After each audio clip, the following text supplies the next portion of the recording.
আজকে শিক্ষাক্ষেত্রে স্কুলের উদ্বোধন হয়েছে। আগেও সরকার ছিল, প্রতিটি ক্ষেত্রে আমরা কি দেখেছি? দলবাজি, শিক্ষকদেরকে রাজনীতিতে নিমজ্জিত করা। 10,323 আজকে সেই রাজনীতি থেকে দূরে সরে এসে মাননীয় মুখ্যমন্ত্রী বলেছেন যে ছাত্ররা হচ্ছে জাতির মেরুদণ্ড, আমাদের দেশের ভবিষ্যৎ। আজকে তেলিয়ামুড়া থেকে আগামী দিনে বিজ্ঞানী হবে, কল্যাণপুর থেকে আগামী দিনে অ্যাস্ট্রোনট হবে, ডাক্তার হবে, ইঞ্জিনিয়ার হবে, মুঙ্গিয়াগামী থেকে আমার উপজাতি ভাইয়েরা আগামী দিনে এই রাজ্যকে দিশা দেখাবে।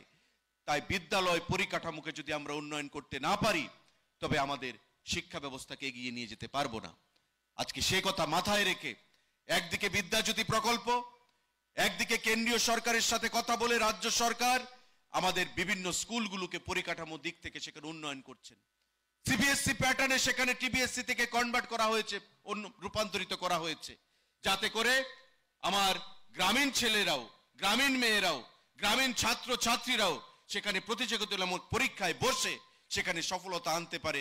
শিক্ষা ব্যবস্থাকে ঢেলে সাজানোর সেখানে ব্যবস্থা হয়েছে।